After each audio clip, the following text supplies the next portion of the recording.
When I was a kid, you could show me any movie and I'd probably love it. And because of that, I always had the strangest movies.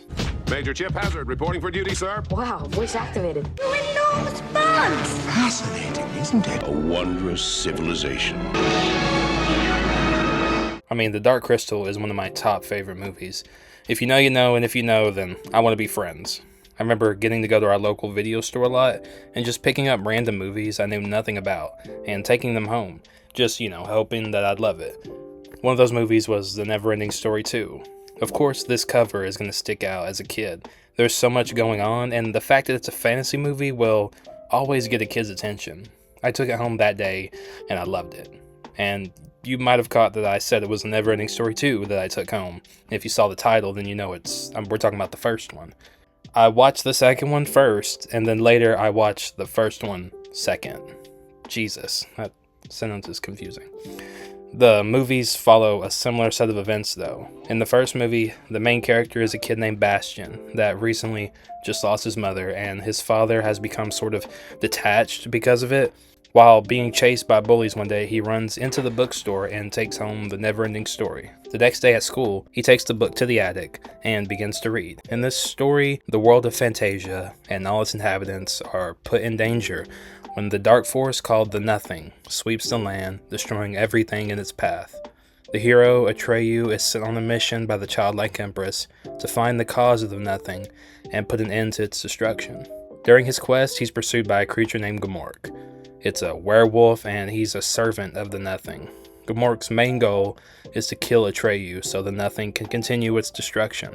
During the climax of the story, we see Atreyu all alone as he finally confronts this creature. Just two beings at the end of the world having a conversation as the Nothing destroys everything around them is just so cool. I have to say, watching this for the first time as a kid was also terrifying. It was scary enough that this scene just stuck with me for so long. I couldn't even remember what most of the movie was about, but I just wanted to say that I love everything here. I love the fact that Gmork is portrayed with an animatronic puppet. It adds realism to the scene and gives Gmork weight in this world. That's a big factor to why this has stayed on my mind. I constantly had the memory of this scene replaying in my head, but it wasn't until I was older that I could truly understand the words being said and the weight that they carry in real life. Gmork tells Atreyu the truth about his world. I can't get beyond the boundaries of Fantasia. What's so funny about that? Fantasia has no boundaries. He breaks the fourth wall, essentially, and tells Atreyu Fantasia isn't real. It's the world of human fantasy. Every part, every creature of it is a piece of the dreams and hopes of mankind. Atreyu has been trying to reach the boundaries of Fantasia this whole movie, but the bounds of human imagination are nigh unlimited. Gmork then tells Atreyu why Fantasia is dying.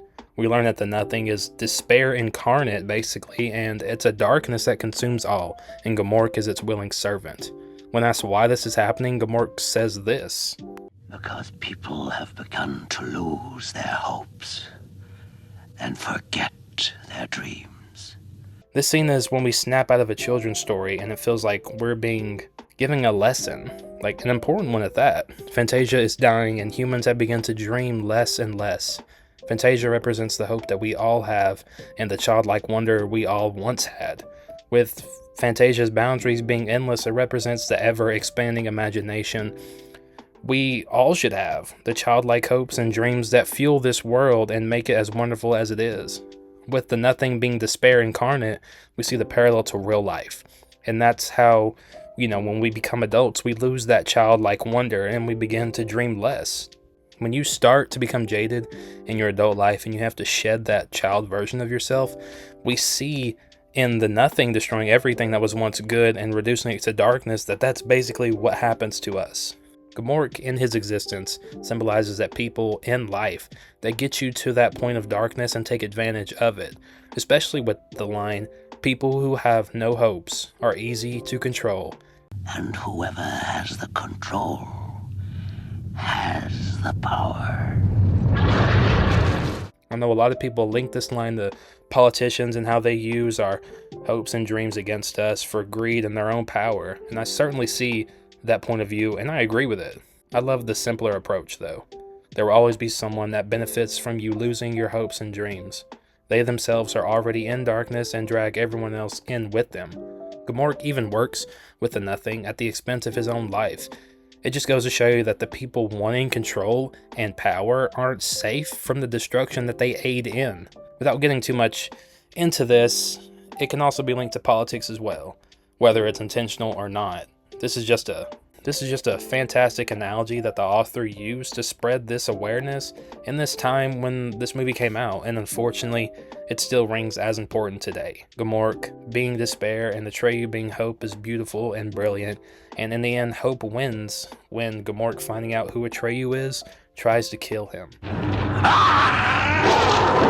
And he ends up dying to Atreyu's hands. A child's hope wins out at the end of the day, and we see it again when Bastian saves the world of Fantasia. He has to use his imagination to basically save everybody. It's a beautiful and truthful message to hold on to that childlike wonder and never give up on your dreams. And be cautious to people who will try to drag you down into the nothing. That's one thing I personally try to do. I try to continue to hold on to imagination and that childlike sense of wonder. I know too many people who've changed completely for the worse, and I know it's easy to become that way. I don't fault them for it, but me personally, I just want to be different. This movie is a classic, and I wish more kids could see it now. These lessons are too important to lose, so if you feel the nothing closing in around you, find hope in yourself and others, and save your peace. Never let it consume you. Thank you.